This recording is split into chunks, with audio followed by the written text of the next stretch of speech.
ধূমপান মদ্যপান স্বাস্থ্যের পক্ষে ক্ষতিকর। ইহা কর্কট রোগের কারণ। Smoking and alcohol consumption is injurious to health. It causes cancer. নমস্কার, আজ আমরা একত্রিত হয়েছি শুধু গল্পের জন্য। আজ আপনাদের জন্য অনেক দিন পর নিয়ে এসেছি আরও একটি গুপ্তধনের গল্প। আপনারা গুপ্তধনের অ্যাডভেঞ্চার গল্প শুনতে ভালোবাসেন, তাই আজ অনেক দিন পর আপনাদের জন্য রয়েছে সঙ্গীতা চৌধুরীর কলমে অ্যাডভেঞ্চার গল্প নাগ গুম্ফার গুপ্তধন।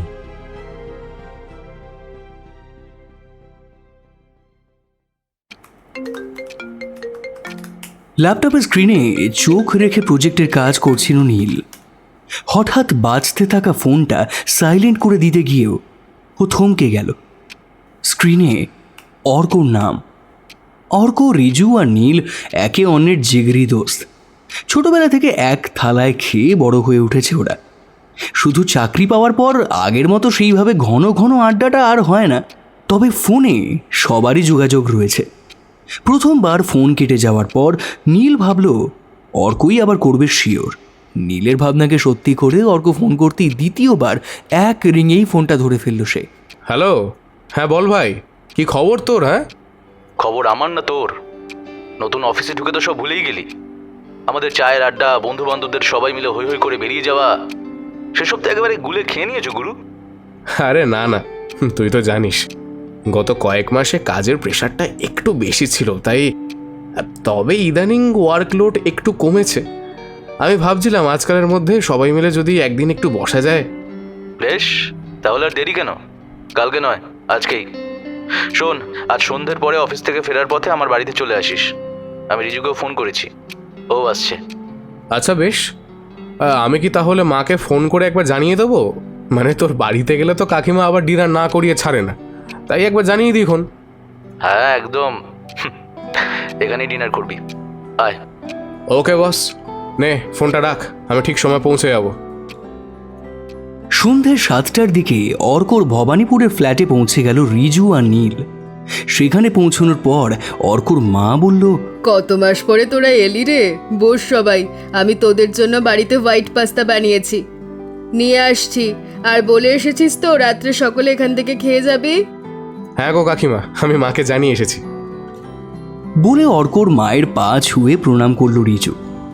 এরপর অর্কর ঘরের দরজা ঠেলতেই একটা গুমোট হাওয়া তার গায়ে লাগলো। ঘরের আলো নেভানো, জানলার পর্দার আড়াল থেকে রাস্তার দিকে এক দৃষ্টি তাকিয়ে আছে অর্ক।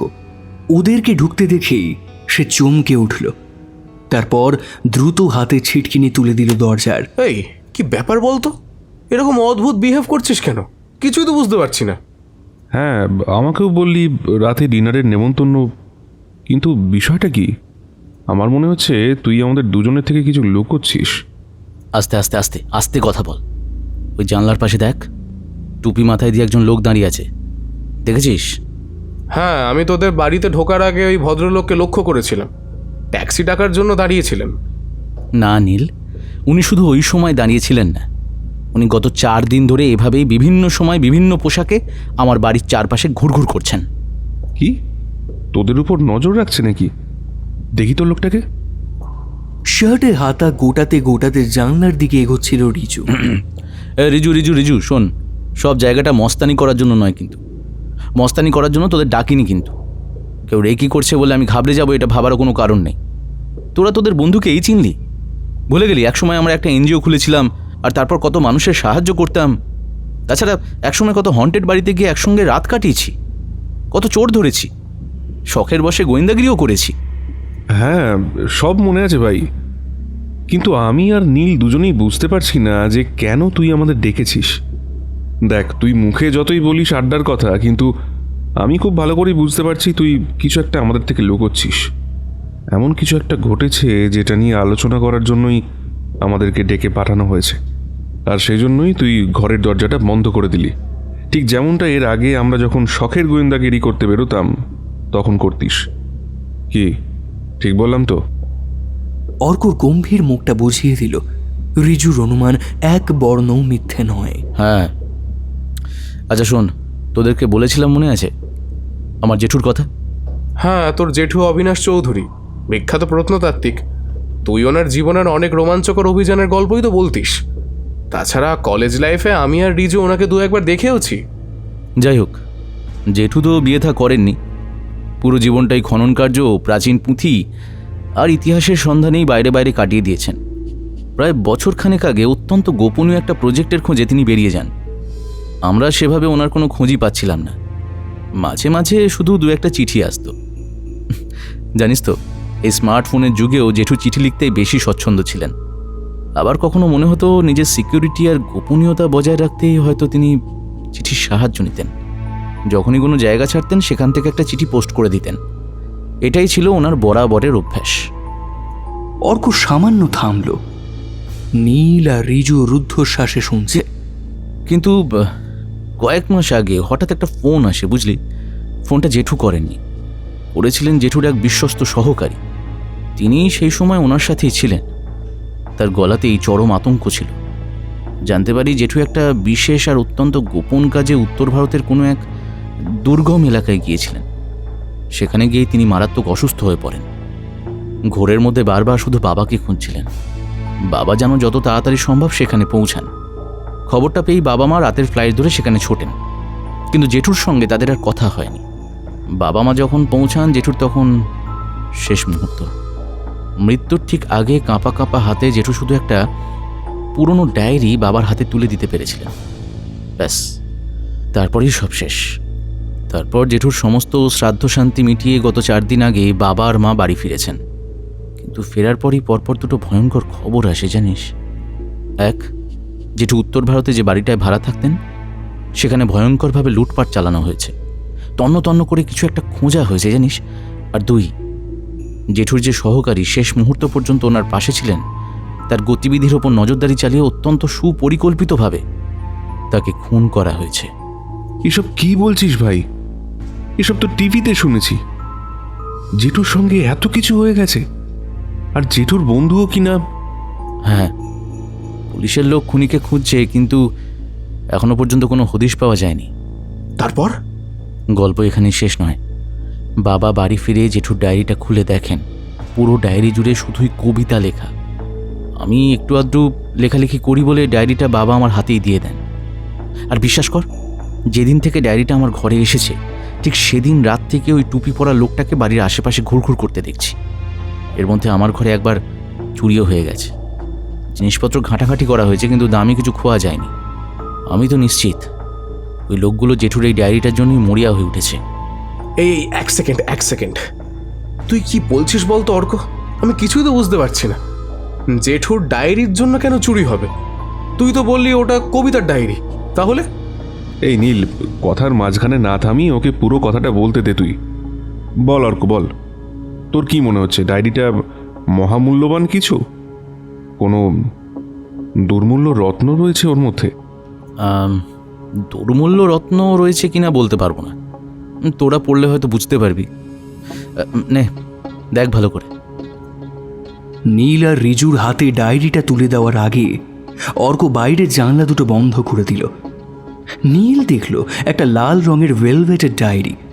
ভিতরে লেখা আছে, কবিতা যার পছন্দ সে খুঁজে নেবে ছন্দ। আরে বাস, আমার তো মনে হচ্ছে জেঠু খুব ভেবেচিন্তেই এই লাইনটা লিখে গেছেন। উনি ভালো করেই জানতেন যে তুই কবিতা ভালোবাসিস। হ্যাঁ, আমারও তাই মনে হচ্ছে। জেঠু ডায়েরিটা আসলে আমার জন্যই সাংকেতিকভাবে লিখে গেছেন। নে, দেরি করিস না, পাতাটা খোল। কিন্তু ডায়েরিটা খোলার আগেই ঘরের বাইরে খটখট আওয়াজ শোনা গেল, আর পাওয়া গেল অর্কর মায়ের গলা। দরজা বন্ধ করলি কেন? কফি নিয়ে এসেছি তো। কফিটা নিয়ে কতক্ষণ দাঁড়িয়ে থাকবো বাইরে? যাচ্ছি মা। অর্ক তড়ি ঘড়ির ছিটকিনি খুলে দিল। কফি আর পকোড়াটা দিয়ে গেলাম, খেয়ে নে গরম থাকতে থাকতে। তারপর বরং হোয়াইট পাস্তা দিচ্ছি। কাকিমা, তুমি না দারুণ রান্না করো, বিশ্বাস করো, অসাধারণ। কেন রে নীল, তোর মাই বা এমন কি খারাপ রাঁধে রে? আচ্ছা, কফিটা ঠান্ডা হওয়ার আগে খেয়ে নে, তারপর যত খুশি আড্ডা দে। অর্কর মা বেরিয়ে যেতেই অর্ক আবার সযত্নে ঘরের দরজাটা বন্ধ করে দিল। নীল এবার গভীর মনোযোগ দিয়ে ডায়েরিটা খুলল।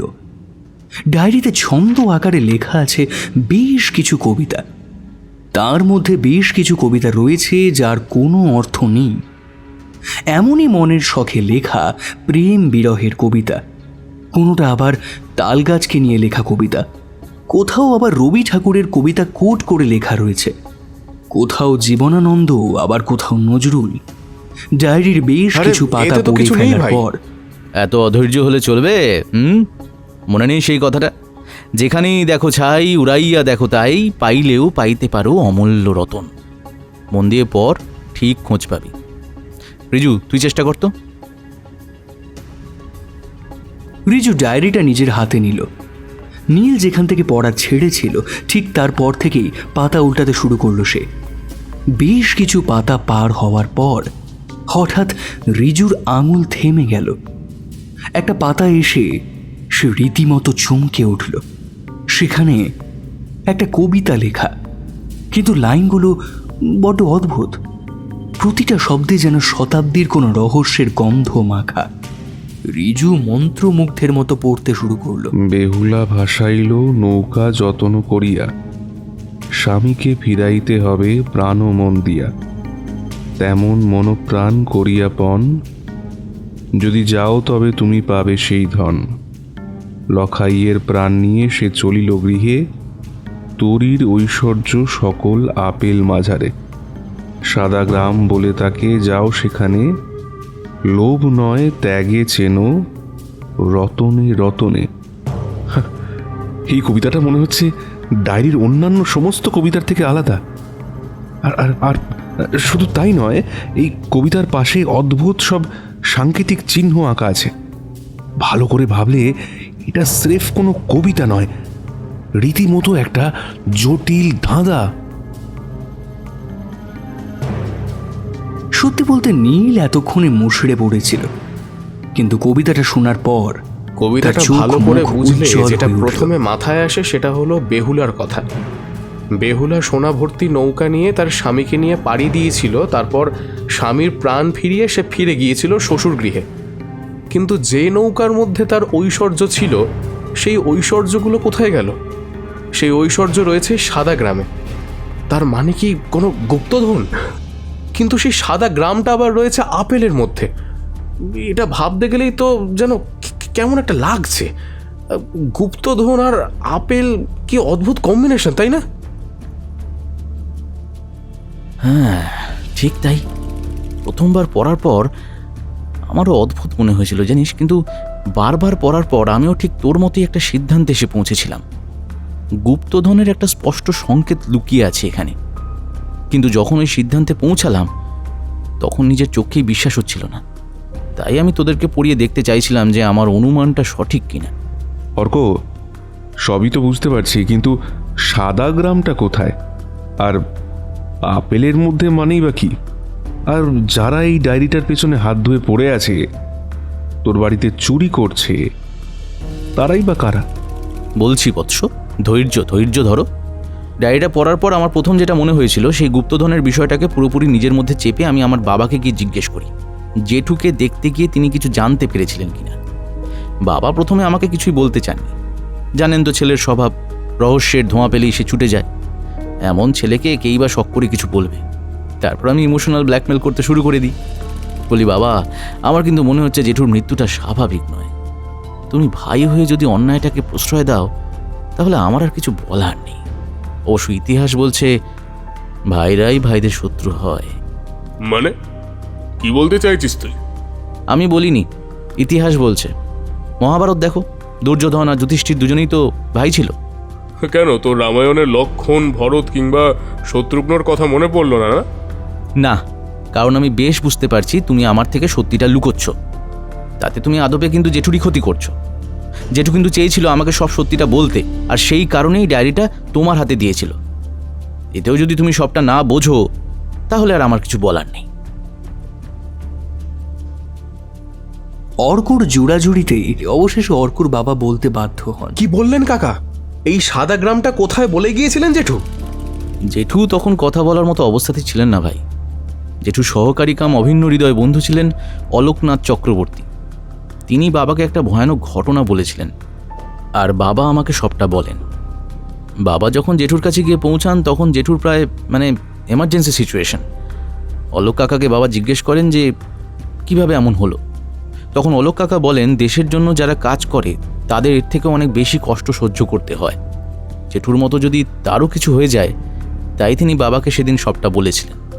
জেঠু আর অলোক কাকা দুজনেই মিলে প্রাচীন ঐতিহাসিক একটি সাংকেতিক লিপি পেয়েছিলেন, যেটা জেঠু পাঠোদ্ধার করেছিলেন। সেই লিপি পাঠোদ্ধার করেই তারা গিয়ে পৌঁছেছিলেন নেপালে। তবে নেপালের ঠিক কোথায় সেই স্থানটা, সেটা জেঠু তার বন্ধুকেও বলে যাওয়ার সময় পাননি। তার আগে বিষাক্ত তীর ছুঁড়ে জেঠুকে আঘাত করা হয়। জেঠু অসুস্থ হয়ে পড়লে অলোক কাকার উপরেও অতর্কিত কয়েকবার হামলা হয়। অসুস্থ জেঠুকে নিয়ে অলোক কাকা তখন বাধ্য হয়ে উত্তরবঙ্গে ফিরে আসে এবং বাবাকে ফোন করেন। কিন্তু ভাই, জেঠু আর অলোক কাকার ওপর কারা হামলা করেছিল? খুব দামি প্রশ্ন করেছিস। জেঠু যখন অসুস্থ সেই সময় অলোক কাকা জানতে পারেন যে তাদের পিছনে পড়ে রয়েছে একজন কুখ্যাত আন্তর্জাতিক মাফিয়া, সুমিত রঞ্জন। প্রাচীন ধনরত্ন এবং ঐতিহাসিক প্রত্নতাত্ত্বিক জিনিস বিদেশে পাচার করাই তার কারবার। নেপালে যাওয়ার সময় সেই গাইডের সাহায্যে তারা গিয়েছিলেন। সেই গাইডই প্রকারান্তে ওই মাফিয়া চক্রের লোক ছিল। জেঠু সেটা ঠিক বুঝতে পেরে শেষ মুহূর্তে নির্দিষ্ট স্থানে না গিয়ে নিজের গন্তব্য বদলে অন্য একটা জায়গায় চলে যান। মাফিয়া চক্র সেটা বুঝতে না পেরে জেঠুর উপর আক্রমণ করে। পরে তারা ভুল বুঝতে পেরে আবার জেঠু আর অলোক কাকাকে খুঁজতে শুরু করে। তারপর তো জানিসই, জেঠু মারা যাওয়ার পর অলোক কাকাকেও খুন করা হয়। আর এখন ওই মাফিয়ারা আমাদের বাড়ির ওপর নজর রাখছে, স্রেফ এই ডায়েরিটার জন্য। আমি তো ভাবতেই পারছি না। কিন্তু অর্ক, রিজু, এই বেহুলাসে গুপ্তধন কোথায় রয়েছে? নেপাল তো আর এইটুকু জায়গা নয় যে চাইলেই সেখান থেকে বার করা যাবে। এই ধাঁধাটা ভালো করে পড়লেই বুঝতে পারবি। আচ্ছা, নেপালের মধ্যে সাদা গ্রাম আর আপেলের দেশ কোন জায়গাকে বলা হয় জানিস? অর্ক, আমার মাথায় কিছু আসছে না ভাই। আমি জানতাম তুই যে অধৈর্য। রিজু, তুই চেষ্টা কর তো। নেপালের মধ্যে সাদা গ্রাম বলে বিখ্যাত মারফা। এই হ্যাঁ তো, আর মারফাকে তো অ্যাপেল ভিলেজও বলে। হ্যাঁ ঠিক তো। হ্যাঁ, তবে এইবার মাথা খুলেছে। কিন্তু ভারতের বাইরে ওই সম্পদ নেপালে কেন রয়েছে?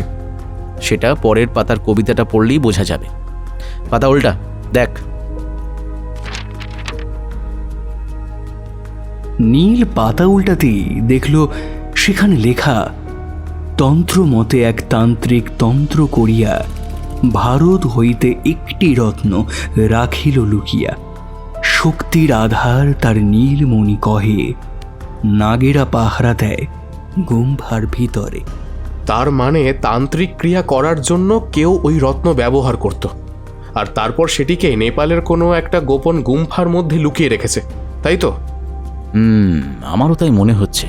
আর গুম্ফাটা পাহারা দিচ্ছে নাগেরা, মানে সাপেরা। কি নীল, তাহলে অফিস থেকে ছুটি মিলবে তো? এমনিতে হয়তো মিলতো না, কিন্তু প্রশ্ন যখন নেপালে গুপ্তধন খোঁজার, তখন ছুটি ম্যানেজ হয়ে যাবে, চাপ নেই। তুই বরং ফ্লাইটের টিকিটগুলো কেটে রাখ, আমি ছুটির অ্যারেঞ্জ করছি। দেখ, দরজার বাইরে আবার কাকিমা ডাকছে, খুলে দে, খাবার নিয়ে চলে এসেছে মনে হয়। অর্ক দরজাটা খুলে দিল। সকলে মিলে হই হই করে সেই রাতে ডিনার সেরে যে যার মতো বাড়ি ফিরে গেল। কিন্তু গল্পটা এখানেই শেষ হলো না। পরদিন সকালে অর্ক ফোন করে নীলকে এক ভয়ানক খবর দিল। নীল, গত রাত্রে আমার বাড়ি থেকে ডায়েরিটা চুরি হয়ে গেছে। কি কি বলছিস অর্ক? হ্যাঁ। তাহলে এখন কি হবে? নীলের গলায় স্পষ্ট হতাশা। অর্কর কণ্ঠে ইস্পাতের মতো কঠিন জেদি জবাব হতাশার আকাশে বিদ্যুৎ সঞ্চার করল। কি আবার হবে? আমরা যাব, সবটা তো মাথায় গেঁথেই নিয়েছি, ও নিয়ে চিন্তা করিস না। আমার শুধু একটাই চিন্তা, নেপালে তো যাব, কিন্তু একজন নেপালি ভাষা জানা লোক হলে খুব ভালো হতো জানিস। এই গাইড ছাড়া ওই দুর্গম মারফায় কি করে যাব বলতো? আর গাইড হিসেবে যাকে নেব সে যদি মাফিয়া সুমিত রঞ্জনের লোক হয়, তাহলেও তো বিপদ। আহা, আরে এটা কোনো সমস্যা নয়। আমার পরিচিত একজন আছে, নাম সায়ন, সিকিউরিটি গার্ডের কাজ করে, নেপালি ভাষা জানে এবং আমার খুব ভালো বন্ধু। আমি বরং ওকে বলছি, দাঁড়া। কিন্তু ওকে কি সবটা খুলে বলা ঠিক হবে?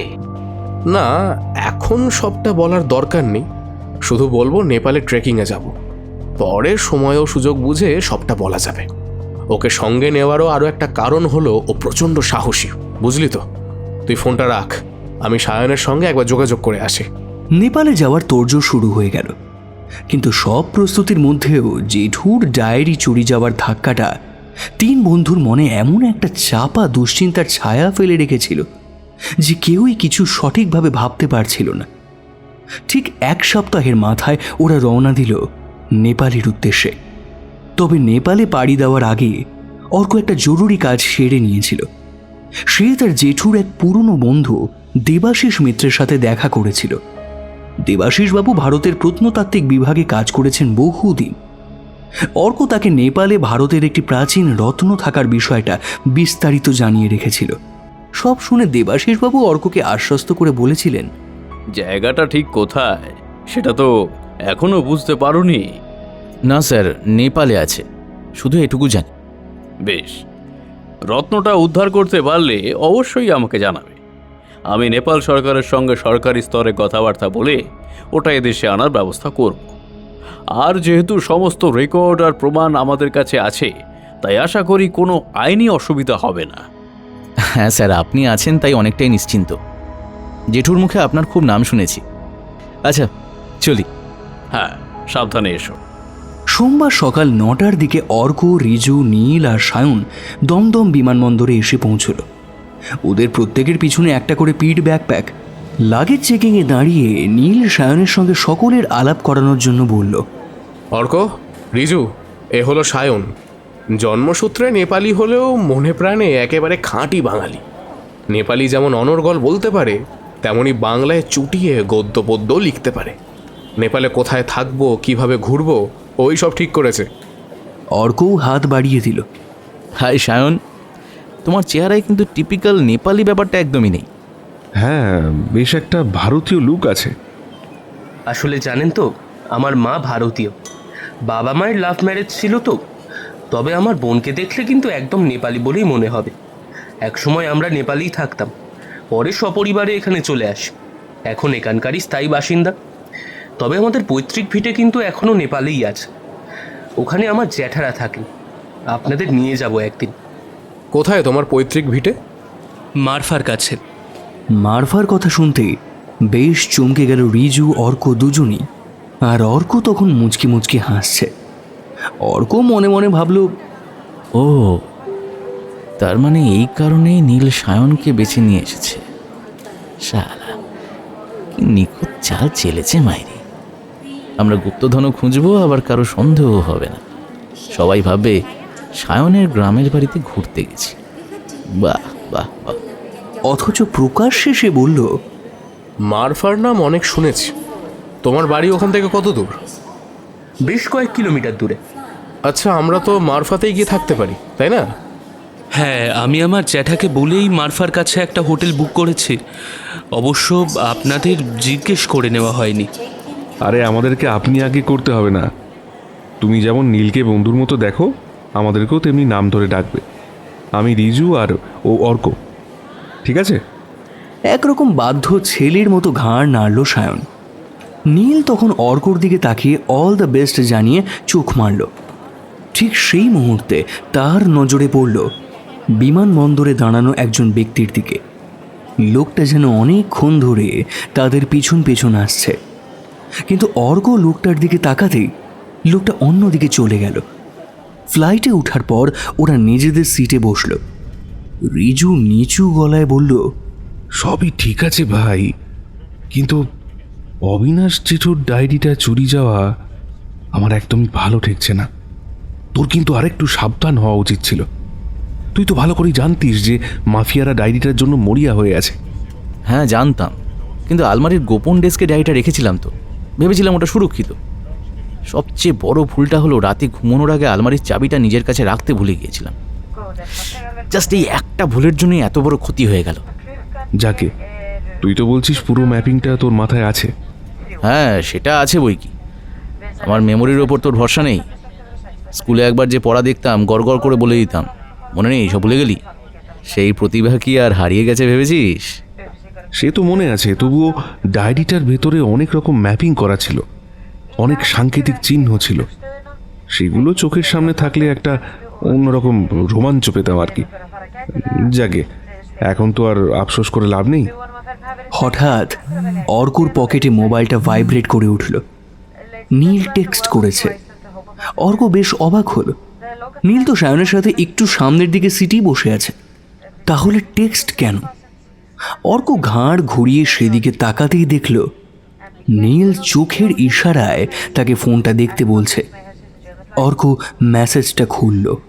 তোদের ঠিক পেছনের সিটে যে মোটা লোকটা বসেছে তাকে কিন্তু আমি বিমানবন্দর থেকে লক্ষ্য করছি। লোকটার মতি গতি আমার না একদম ভালো লাগছে না, বুঝলি তো? তোদের দিকে এক দৃষ্টে তাকিয়ে আছে। তোরা কিন্তু এখানে গুপ্তধন নিয়ে কোনো আলোচনা করিস না। মেসেজটা পড়িয়ে অর্ক মুচকি হাসল। লোকটাকে সেও এয়ারপোর্টে খেয়াল করেছিল। সেই রিপ্লাই দিল, আমি জানি লোকটা আমাদের ফলো করছে। মনে হচ্ছে সুমিত রঞ্জনের চর। নীল তৎক্ষণাৎ রিপ্লাই দিল, তুই এত শিওর হচ্ছিস কি করে? কারণ দেখ, একটু আগে আমি আর রিজু যখন জেঠু ডায়েরিটা নিয়ে নিচু গলায় কথা বলছিলাম, তখন খেয়াল করলাম লোকটা আমাদের দিকে রীতিমতো কান খাড়া করে বসে আছে। তখনই বুঝেছি। যাকে বাদে, তুই চিন্তা করিস না, সাবধানে থাকিস। আর হ্যাঁ, সায়নকে খুঁজে বের করার জন্য থ্যাঙ্কস। নীলের রিপ্লাই এলো একটা রাগী ইমোজি সমেত। ধর, বন্ধুদের মধ্যে আবার কিসের থ্যাঙ্কস রে? পাগল যত সব। অর্কর মুখে হাসি ফুটে উঠল। সেই নীলের মেসেজগুলো রিজুকে ফরওয়ার্ড করে দিল আর শেষে যোগ করল, এই পিছন ঘুরে লোকটার দিকে তাকাস না, তাহলে ওর সন্দেহ হবে যে আমরা ওকে ধরে ফেলেছি। জাস্ট ক্যাজুয়াল থাক, জাস্ট ইগনোর কর ওকে।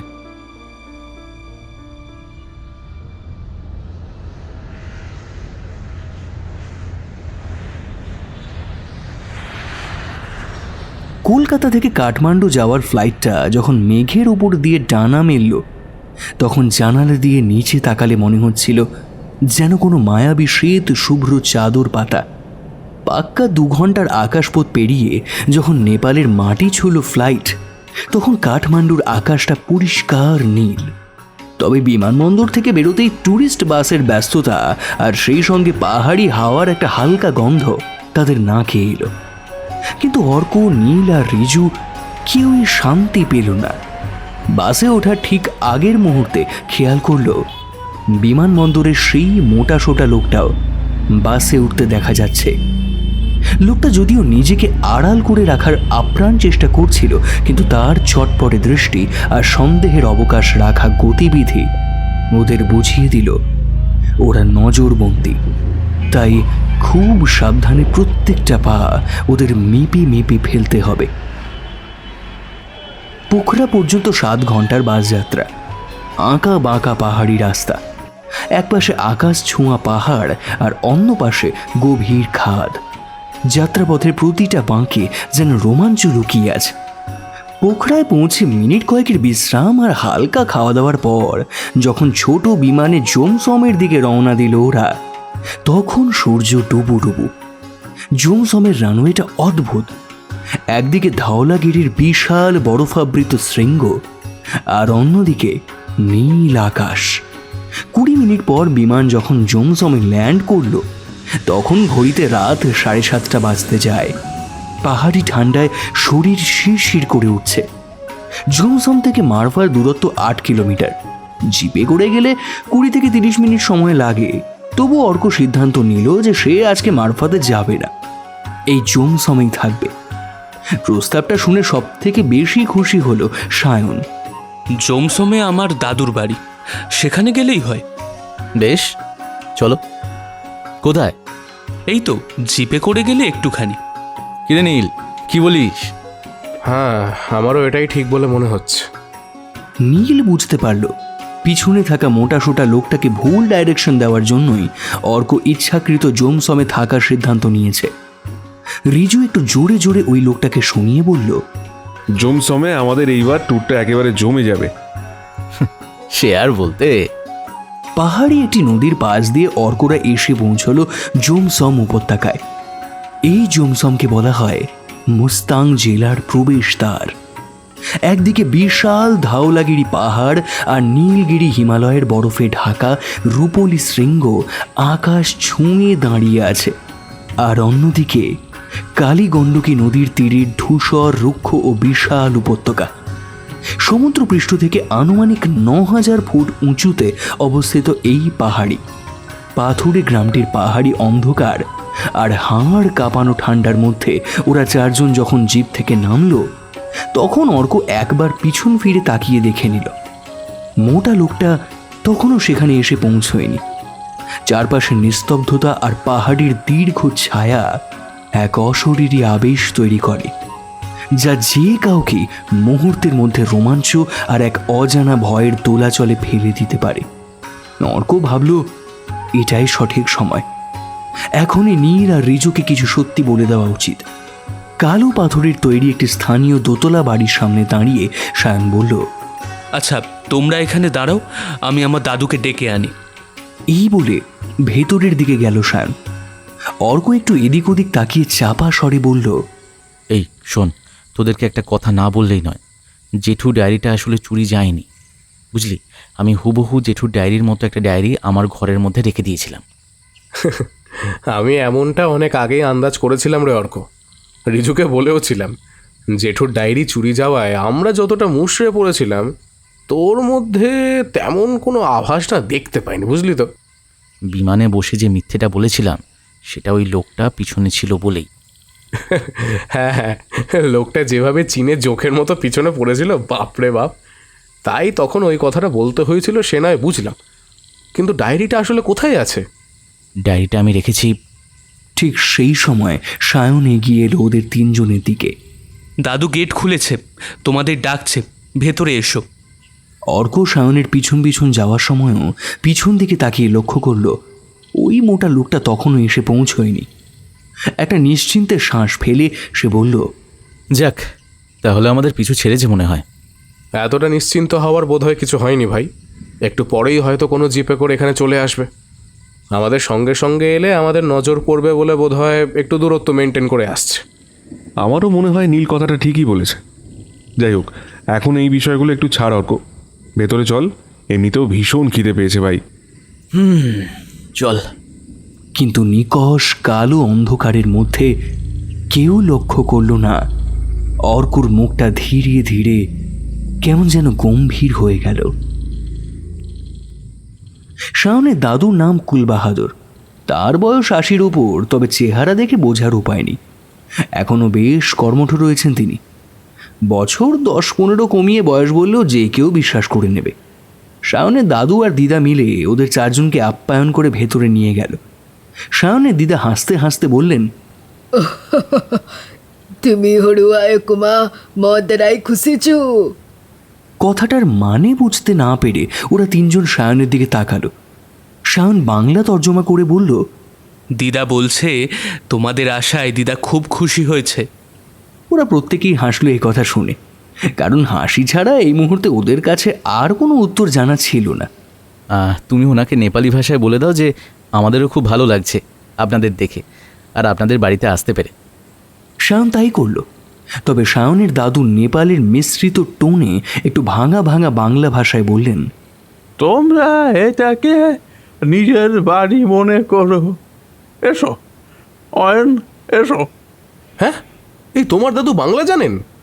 হ্যাঁ, আমার দাদু অনেক আগেই এখানকার ট্যুরিস্ট ছিলেন। বেশিরভাগ বাংলা থেকে মানুষ আসতেন, তাই তাদের সঙ্গে কথা বলতে বলতে বাংলাটাও মোটামুটি শিখে গিয়েছেন।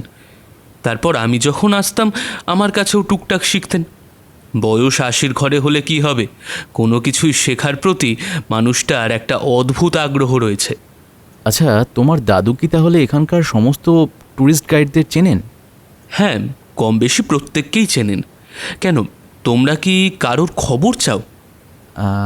হ্যাঁ, আমি একজন ট্যুরিস্ট গাইডের ব্যাপারে জানতে চাইছি। তার নাম তেনজিং।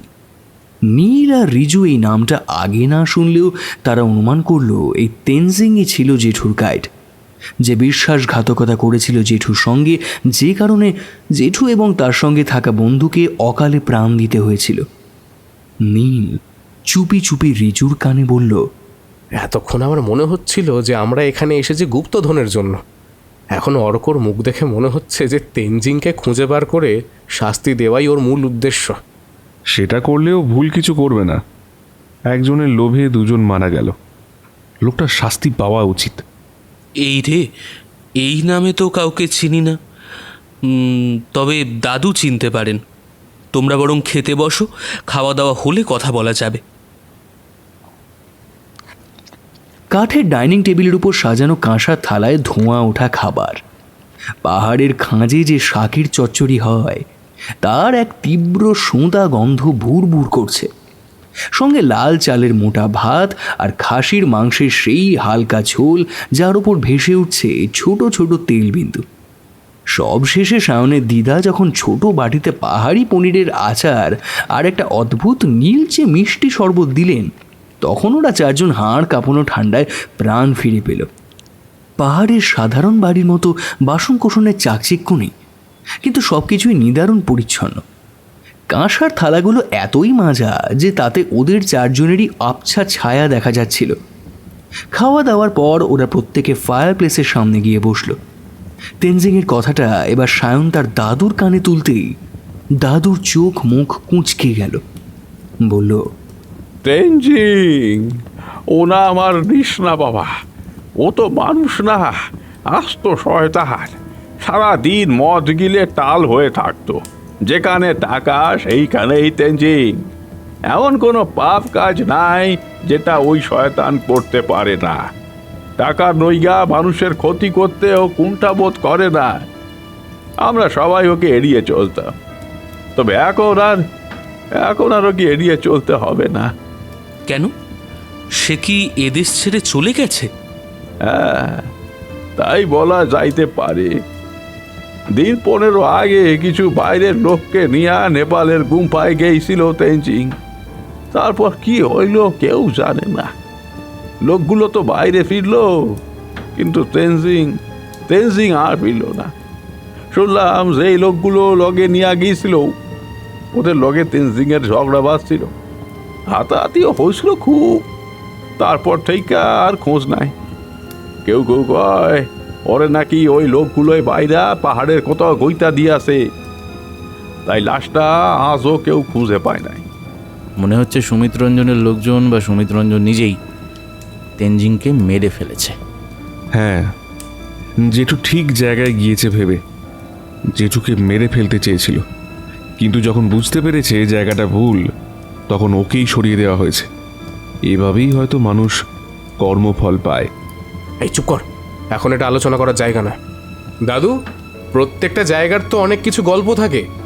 আপনি তো এত ঘোরাঘুরি করেন, এখানকার কোনো গল্প বলুন না। গল্প শুনবে তোমরা? আচ্ছা, তাহলে একটা গল্প বলি। নাক মাথার গল্প, খুব মজা লাগবে। হ্যাঁ। আচ্ছা, এটা কি সেই গল্পটা যেটা ছোট থেকে শুনে আসছি? হ্যাঁ রে, তুই তো ছোটবেলা থেকে এইসব গল্প শুনে আসিস, কিন্তু এরা তো কখনো শুনেনি, তাই ওদেরও শুনতে দে। সায়নের দাদু বলতে শুরু করলেন। কোথাও আটকে গেলে তিনি হিন্দি বা নেপালি ভাষায় বলতে থাকলেন। সায়ন সেটাকে বাংলা তর্জমা করে বাকিদের বলে দিল।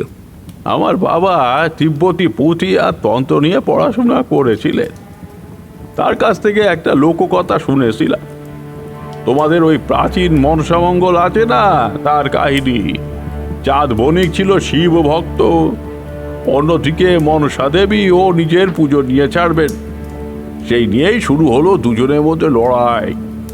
সব কটা পুত্রকে সাপে কাটার পর স্বর্গের নর্তকী উষা বেহুলা হয়ে জন্ম নিল মর্তে, আর স্বর্গের অনিরুদ্ধ জন্ম নিল লক্ষিন্দর হয়ে চাঁদের সপ্তম পুত্র হয়ে। নয়নের তারা এই সপ্তম পুত্রকেও বাসর রাতে দেবী মনসার সাপ পাঠিয়ে ছবল দিলেন। তখন বরের প্রাণ বাঁচাতে বেহুলা ভেলা নিয়ে বাংলা থেকে ভেসে চলল স্বর্গের পথে। তারপর বরের প্রাণ ফিরিয়ে আনলো, আর ফিরিয়ে আনলো ভাসুরদের প্রাণ। এক এক করে চাঁদ বণিকের হারিয়ে যাওয়া সব কিছু ফিরে পেল চাঁদ, আর বাম হাতে দেবী মনসাকে ফুল দিয়ে পুজো করলেন। তারপর দেবীর পুজো শুরু হলো এইভাবে। এ কাহিনী তো তোমরা জানো, কিন্তু এর সঙ্গে আমাদের এখানে একটি লোককথা আছে, তা হয়তো তোমাদের জানা নেই। বরকে বাঁচিয়ে নিয়ে বেহুলা যখন স্বর্গ থেকে মর্তে ফিরছে, তখন বেহুলার সেই বেহালায় ছিল দেবরাজ ইন্দ্রের দেওয়া নীলমণি। সেই মণি এতটাই উজ্জ্বল যে তাকে বাসুকী নাগের চোখের সঙ্গে তুলনা করা হতো। এই অলৌকিক নীলমণির এক অদ্ভুত ক্ষমতা ছিল। তা মানুষকে অমরত্ব দান করতে পারত, আবার সাধারণ মানুষকে পরিণত করতে পারত অসীম ক্ষমতাধর বিশেষ কিছুতে। তন্ত্রমতে এর প্রয়োগ করার জন্য এক কাপালিক তন্ত্র বলে বেহুলার ভেলা থেকে তা অদৃশ্য করে ফেলে আর নেপালের কোনো এক দুর্গম স্থানে সেটি লুকিয়ে রাখে। কিন্তু নাগমাতার অভিশাপে সেই তান্ত্রিক সেই মণির প্রয়োগ করতে পারেনি, তার আগেই তার মৃত্যু হয়। নেপালে কোথায় সেই মণি লুকিয়ে তা জানা যায়নি। কথিত আছে বিশেষ কোনো তিথিতে ওই মণি দৃশ্যমান হয়, কিন্তু সাধক ভিন্ন লোভী কেউ যদি সেখানে যায় তাহলে তার প্রাণ চলে যায়। এই যে তেনজিংয়ের কথা তোমরা বললে, শুনেছিলাম সেও নাকি এই নীলমণির পিছনে ছুটেছিল। অনেক বাইরের লোকেদের সঙ্গে সে কথাবার্তা বলা শুরু করেছিল এই মণি নিয়ে। আমার দৃঢ় বিশ্বাস মা তার পাপীকে শাস্তি দিয়েছেন। অনেক রাত হলো, এবার শুয়ে পড়ো, কাল আবার তোমাদের উঠতে হবে। হ্যাঁ অর্ক, তোমরা এসো আমার সঙ্গে, আমি তোমাদের ঘরগুলো দেখিয়ে দিই। তুমি আমাদের ঘরে শোবে না সায়ন? না, আসলে একটা ঘরের বিছানায় তোমাদের 3 জনের শোয়ারই ব্যবস্থা করেছি। আমি দাদু দিদার সাথে আজকে শুতাম, তবে রাতে কোনো ভয় পেলে আওয়াজ দিলেই হবে, আমি বাইরেই থাকবো। রাত প্রায় 1:45। সায়নের দাদুর বাড়ির দোতলার একটি ঘরের খাটে শুয়েছিল 3 বন্ধু, অর্ক, নীল আর রিজু। পাহাড়ি ঠান্ডার জন্য সকলেই গায়ে কম্বল নিয়েছিল। হঠাৎ নীলের ঘুমটা ভেঙে গেল। খাটের কাছে একটা খটখট আওয়াজ শুনে সজাগ হয়ে উঠল সে। হাতের ইশারা করে নীল ডাকল রিজুকে। অন্ধকারের মধ্যেও তারা দুজন বুঝতে পারল কেউ একজন চুপি সারে জানলা দিয়ে তাদের ঘরে ঢুকছে। লোকটার গোটা গা কালো পোশাকে ঢাকা। লোকটা খুব ধীরে ধীরে এগিয়ে যাচ্ছে তাদের ব্যাগের কাছে। এরপর অর্কর ব্যাগের কাছে গিয়ে লোকটা ব্যাগের চেন খুলতেই নীল আর রিজু খাট থেকে লাফিয়ে উঠে পেছন থেকে চাপটে ধরল লোকটাকে। কি ভেবেছিলিস আমরা ঘুমিয়ে পড়েছি? আমাদের না কলকাতা শহরের নিশাচর বলা হয়, জানিস তো? অতই সহজ। নীল বেঁচে থাকতে তার বন্ধুর ব্যাগ থেকে জিনিস হাতাবি? বলতে বলতে এক ঘুষি দিল নীল। তারপর রিজু লোকটার পেটে এক লাথি মেরে বলল, বল, কি করতে এসেছিলিস সেখানে? চুরি? ঠিক সেই সময় পেছনের জানলা দিয়ে ভোজালি হাতে আরও দুজন এগিয়ে এসে রিজু আর নীলের মাথায় একটা লাঠির বাড়ি মারতে লাগলো, এবং অর্ক তখন সিনেমার হিরোর মতো উঠে সেই লাঠির আঘাতটা হাত দিয়ে ধরে নিল। এত সহজ নয় যে অর্ক থাকতে নীল আর রিজুর গায়ে হাত দিবি। লোক দুটো অর্কর হাতের মার খেয়ে আর্তনাদ করে মেঝেতে পড়ে গেল।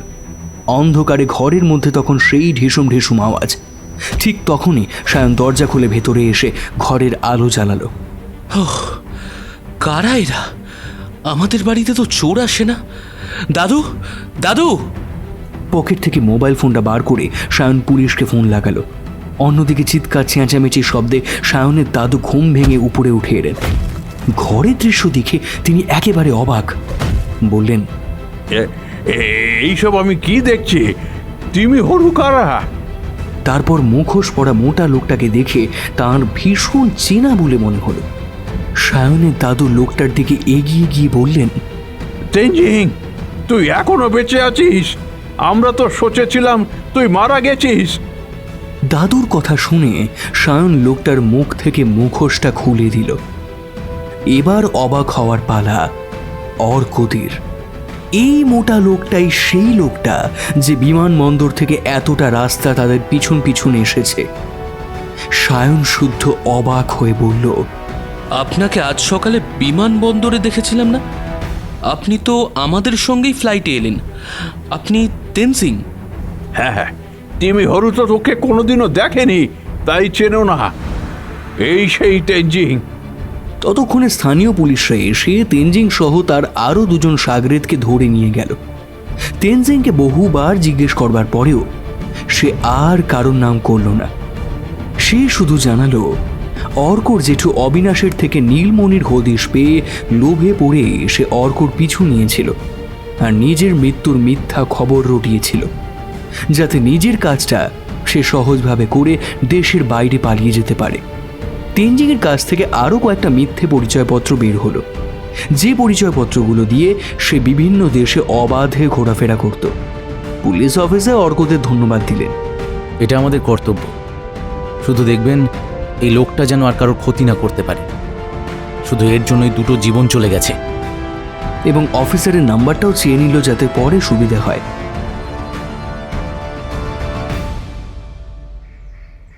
সকাল 6টা।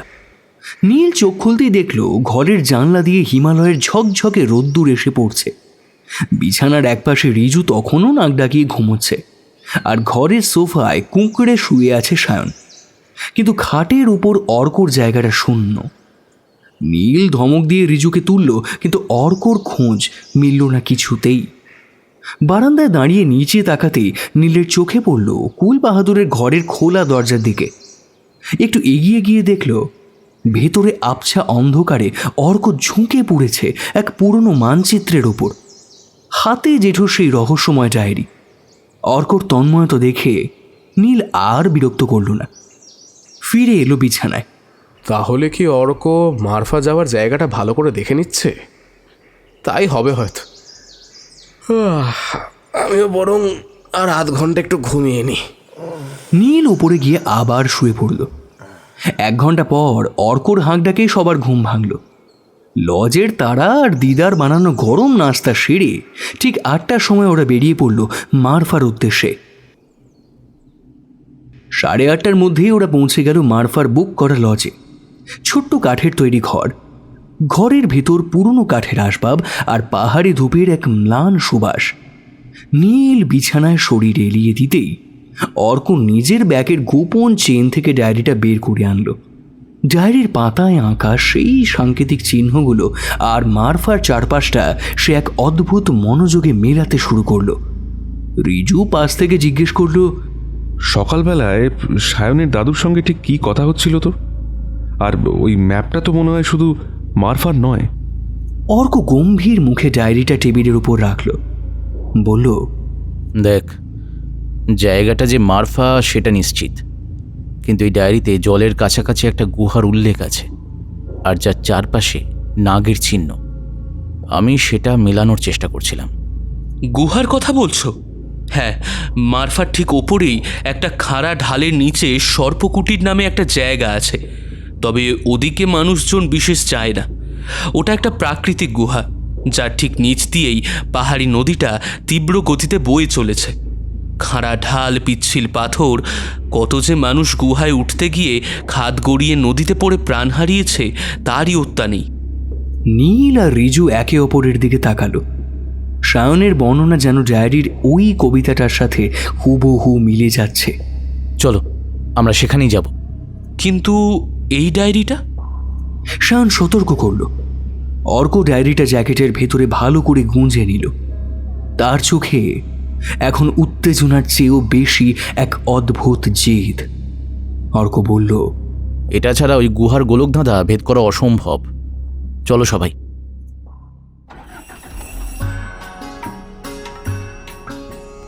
হোটেল থেকে বেরিয়ে বেশ কিছুটা জিপে যেতে যেতে মারফার প্রাকৃতিক সৌন্দর্য দেখে মুগ্ধ হয়ে যাচ্ছিল অর্ক আর তার 2 বন্ধু। ধূলিময় পাহাড়ি পথের দুপাশে আকাশচুম্বী রুক্ষ পাহাড়, যা তিব্বতী মালভূমির এক নিস্তব্ধ সাম্রাজ্যের কথা মনে করিয়ে দেয়। মাঝে মাঝে চোখ পড়ছে স্থানীয়দের ছোট ছোট পাথুরে গ্রাম, যাদের ছাদগুলো চ্যাপ্টা আর দেওয়ালগুলো মাটির প্রলেপে মোড়া। পাহাড়ি নদীর জল কোথাও কোথাও পান্না সবুজের মতো চকচক করছে, আবার কোথাও বা তীব্র স্রোতে পাথরের ওপর আছড়ে পড়ে সাদা ফেনার সৃষ্টি করছে। দিগন্ত জোড়া আপেল বাগান এই মরুপ্রায় পাহাড়ি অঞ্চলে যেন এক টুকরো মরুদ্যান। আপেলের হালকা মিষ্টি সুবাস আর হিমালয়ের কনকনে হিমেল হাওয়ার মিশ্রণে বাতাসটা ভারী হয়ে আছে। সায়ন এখানকার ছেলে, তাই প্রকৃতির এই দৃশ্য তার চিরপরিচিত। গাড়ি থেকে নামার পরে পাহাড়ের চড়াই পথ ধরে উপরে উঠতে শুরু করলো তারা। ঠিক সেই সময় কিছু লোক ওদের পিছু নিল। সায়ন অর্ককে বলল, পিছনের ওই কালো বেটে লোকটা আর পাশে যে 4 জনকে দেখছো, ওরা কিন্তু অনেকক্ষণ ধরে আমাদেরকে ফলো করছে। আমি জানি সায়ন, ওরা সুমিত রঞ্জনের লোক। তেনজিংও সুমিত রঞ্জনের হয়েই কাজ করছিল। ও জেলে যাওয়ার পর এদেরকে পাঠিয়েছে আমাদের ফলো করে গুপ্তধন অব্দি পৌঁছতে। সুমিত রঞ্জন? সে কে? একজন মাফিয়া। কিন্তু সে তোমাদের পিছনে থাকবে, আর তোমরা তো এখানে ঘুরতে এসেছো, তাই না? না সায়ন, তোমার দাদু সবটা ধরতে পারলেও তুমি বোধহয় এখনও সবটা ধরতে পারো না। আসলে প্রথম দিকে আমরাই তোমাকে সত্যিটা বলতে চাইনি, কিন্তু এখন তোমাকে সত্যি বলতে আমাদের কোনো অসুবিধা নেই। আমরা আসলে নেপালে একটা মিশন নিয়ে এসেছি। যে নীলমণির কথা তোমার দাদু বলেছিল, যে নীলমণির কথা শুনে তুমি ছোট থেকে বড় হয়েছ, সেই নীলমণি আসলে আমাদের ভারতের সম্পদ। তার সন্ধানেই আমরা এখানে এসেছি। যদি সন্ধান পাই তাহলে ভারত সরকার আর নেপাল সরকারের মধ্যস্থতায় সেটাকে ভারতে ফিরিয়ে নিয়ে যাব। নীলমণি সত্যি এখানে আছে? আমার জেঠু অবিনাশ চৌধুরী তো তেমনটাই বিশ্বাস করতেন। তার লেখা ডায়েরিতে তিনি পুরো জায়গাটার রুট ম্যাপ দিয়েছিলেন। তোমার দাদুর সঙ্গে সকালে আলোচনা করে আমিও এখানকার জায়গা বিষয়ে যতটুকু জেনেছি, তাতে আমার মনে হচ্ছে জেঠু ভুল কিছু আন্দাজ করেননি। এখন দেখা যাক কপাল কতটা সঙ্গ দেয়। সবার কথা শুনে তবুও সবটা বুঝতে পারল না সায়ন। অর্ক তখন নীলকে ইশারা করল। অগত্যা নীল শুরু থেকে সবটা সায়নকে বুঝিয়ে বলল। সবটা শোনার পর সায়ন বলল, আমি তো বিশ্বাসই করতে পারছি না, এরকম একটা অ্যাডভেঞ্চারাস ঘটনা ঘটতে চলেছে আর তার সাক্ষী হতে চলেছি আমি। কিন্তু ওই সুমিত রঞ্জনের ভাড়াটে লোকগুলো যে পেছন পেছন আছে, ওদের কি করা যায় বলো তো? আরে সেই জন্যই তো তোমাকে নিয়ে আসা। এমন কোনো ঘুরপথ নেই কি যেদিক দিয়ে আমরা ওই সর্প কুটিরে ঢুকে যেতে পারি আর ওরা গোলক ধাঁধায় ঘুরে ঘুরে মরে? আছে, সামনে কিছুটা গেলেই জঙ্গল পড়ে। জঙ্গলের রাস্তায় একটা নাগ মন্দির আছে। আমরা সেই মন্দিরে ঢুকে পড়ব। যেহেতু ম্যাপের মধ্যে সাপের চিহ্ন আছে, ওরা ভাববে ওটাই আমাদের গন্তব্য। তারপর আমরা মন্দিরের ভেতরে ঢুকে দরজাটা ভেতর থেকে বন্ধ করে দিয়ে পেছনের দরজা দিয়ে পালিয়ে যাব। বাহ, দারুণ আইডিয়া। চলো তাহলে প্রথমে নাগদেবীর মন্দিরেই যাওয়া যাক। ওরা চারজন যখন নাগদেবীর মন্দিরে গেল, তখন পিছন থেকে চারজন লোক ওদের চারজনকে ঘিরে ধরল। আর তারপর ওই বেঁটে লোকটা সকলের সামনে এসে বলল, চারজনের মধ্যে এই লম্বা পাড়া ছেলেটাই হচ্ছে পালের মাথা। এর ইন্ধনে সব হচ্ছে। অবিনাশের ভাইবো, এর কাছেই ডায়েরিটা আছে। কি বাচ্চাদন, ডায়েরির ধাঁধা মিলিয়ে চলে এলে তো এখানে। তোমার জেঠুর পরিণতি দেখেও মনে এতটুকু ভয় হলো না? চলে এলে সুমিত রঞ্জনের সঙ্গে পাঙ্গা নিতে, হ্যাঁ? আর আমরাও তোমার পিছন পিছন কেমন চলে এলাম। তুমি তাহলে সুমিত রঞ্জন? তুমি আমার জেঠুকে? হ্যাঁ, আমি সুমিত রঞ্জন। আমি সেই যে তোমার জেঠুকে ঘায়েল করেছে, জেঠুর বন্ধুকে খুন করেছে। একটু ভয় করছে না বলতে? অবশ্য মানুষ হলে তো ভয় করবে। ছি, ঠিক বলেছ বাপধন। ভয় আমার কিসের? ভয় তো পুলিশের। জানো, আমাকে ধরতে না পেরে কত পুলিশ ট্রান্সফার হয়ে গেছে অন্য জায়গায়। হ্যাঁ, পুলিশ অন্য হয়ে খুঁজছে আমাকে। আমার নামে 50-এরও বেশি কেস আছে, কিন্তু আমি জানি আমাকে ওরা কেউ ধরতে পারবে না। অন্যান্য বারের মতো আমি এবারও ফাঁদ কেটে পালাবো, কিন্তু তার আগে তোমাকে শেষ করে দিয়ে যাব। সব থেকে কষ্ট কি হচ্ছে জানো খোকা? তোমার জন্য এই তোমার 3 জন বন্ধু মরে যাবে, কিন্তু আমার তো কিছু করার নাই। কথাই বলে শত্রু শেষ রাখতে নাই। তোমরা আবার বিষ-জাত। ওদের মধ্যে একজন সুমিত রঞ্জনকে বলল, এই মন্দিরের ভেতরেই তাহলে গুপ্তধন রয়েছে। সেটাই তো মনে হচ্ছে। মন্দিরের চারদিকে সাপের চিহ্ন, এছাড়া মন্দিরের রংটাও সাদা। সবকিছুর দিকে তো এটাই মনে হচ্ছে। কি কাকা বলো, এটাই তো? বলবো না। না বললে তোমরা মরবে। বললে যেন আপনি ছেড়ে দেবেন। হ্যাঁ, ছেড়েই তো দেবো। বেশ, তাহলে ছেড়ে দিন আগে। তুমি কি আমাকে বোকা পেয়েছ? আগে তুমি বলো নীলমণি কোথায় আছে, তারপর নইলে কিন্তু তোমার সামনেই তোমার 3 বন্ধুকে জবাই হবে। আমাদের যা খুশি হোক, তুই বলবি না অর্ক? রিজু একদম ঠিক বলেছে, তুই বলিস না ভাই? হ্যাঁ, আমিও এই একই কথা বলবো তোমাকে। মরতে আমরা ভয় পাই না। ওরে আমার বীরপুত্র রে, নাক টেবিলে দুধ বেরোয়, এরা আবার এসেছে। এই কে আছিস? কেটে শোনা টিপে টান, ছড়িয়ে দে ওদের চারপাশে, আর তারপর না না না না না, বলছি বলছি বলছি, এই মন্দিরের উত্তর দিকের দেওয়ালের মধ্যে রয়েছে নীলমণি। এর জন্যই তো আমরা এতক্ষণ ধরে অপেক্ষা করছিলাম। এত দেরি করলে কেন চাঁদু? রে, এবার তোরা এই ছোকরার ব্যাগ থেকে ওই ম্যাপটা বার করে নে। আমি জানি ব্যাগের মধ্যেই ওই ম্যাপটা রাখা আছে। অর্ক বাধা দিতে চেষ্টা করলো, কিন্তু ওর বাধা কোনো কাজে এলো না। বেশ গোলগাল চেহারার গুন্ডা গোছের একজন ওর ব্যাগ থেকে ম্যাপটা বার করে নিল। তারপর সুমিত রঞ্জনের হাতে ধরিয়ে দিল। সুমিত রঞ্জন ম্যাপটা পড়ে বলল, মনে তো হচ্ছে এই ছোকরা এবার ঠিকই বলছে, কারণ কারণ ডায়েরিতে তো শুধু সাপের ছবি আর এইটাই সেই নাগদেবীর মন্দির। কিন্তু উত্তর দিকটা বুঝলো কি করে? সেটুকু বুঝতে গেলে তো মাথায় খিলু থাকতে হয় নাকি? দেখো, নাগের পাশে উত্তর, দক্ষিণ, পূর্ব, পশ্চিমের চিহ্ন আছে, আর উত্তর দিকটাই লাল করে লেখা। আরে বাস, কি বুদ্ধি মাইনি! সত্যি বলছি, আমি ফ্যান হয়ে গেছি। কুৎসিত হাসতে লাগলো সুমিত রঞ্জন। তারপর লোকেদের বলল, এই, কে কোথায় আছিস? বন্দুক বার করে এই চারজনকে গুলি করে মেরে ফেল। কিন্তু তুমি তো বলেছিলে আমাদের ছেড়ে দেবে। ছেড়েই তো দেব, একদম আকাশে। বলেই হাসতে লাগলো সুমিত রঞ্জন। সেই বিচ্ছিরি হাসি, আশেপাশের গুন্ডাদের উঁচিয়ে ধরা বন্দুক, সব মিলিয়ে এক ভয়ের পরিবেশ তৈরি হয়েছে। কিন্তু এত ভয়ের মধ্যেও সুমিত রঞ্জনের বুদ্ধি দেখে অর্কুর হাসি পেল। লোকটা সত্যি মাথা মোটা, কিন্তু সে কোনো রকমে নিজের মুখের হাসি চেপে রাখল। রিজু বলল, তোমরা কিন্তু বেইমানি করছো। এদের থেকে বিশ্বাসের আশা করাটাই আমাদের ভুল রে রিজু। তোমরা কি ভেবেছিলে এভাবে সেন্টু দিয়ে আমাদের বলবে সবটা যখন জেনেই গেছো এবার আমাদের ছেড়ে দাও, আর আমরা তোমাদের কথায় বার খেয়ে তোমাদের ছেড়ে দেব, আর তোমরা তারপর এই সায়নের মাধ্যমে পুলিশকে খবর দিয়ে দাও, তারপর এই মনি আমাদের হাত থেকে চলে যাক, তাই তো? আবার হাসতে লাগলো সুমিত রঞ্জন। সুমিত রঞ্জন যে ওদের ছেড়ে দেবে না সেটা ওরা প্রত্যেকেই জানতো, তবু এতক্ষণ ধরে লোকটাকে ওরা কথার মার প্যাঁচে ঘোরাচ্ছিল, যাতে বাঁচার প্ল্যানটা ঠিক মতো এক্সিকিউট করতে পারে। সুমিত রঞ্জন যখন হাসছে তখন অর্ক ওর বন্ধুদের চোখের মাধ্যমে ইশারা করছে। সুমিত রঞ্জন হাসি থামিয়ে বলল, এতটাই বোকা ভাবো আমাদের? ওই দাঁড়িয়ে দেখছিস কি তোরা? গুলি কর! অর্ক দেখল চারদিক থেকে লোকগুলো ওদের গুলি করার জন্য প্রস্তুত হচ্ছে, অর্থাৎ এটাই উপযুক্ত সময়। সেটা বুঝে ওদেরকে ধরে রাখা গুন্ডাগুলোর পায়ে জোরসে লাথি মেরে ওরা চারজন পকেট থেকে বার করা লাল লঙ্কার গুঁড়ো ছড়িয়ে দিল সুমিত রঞ্জনের চোখে।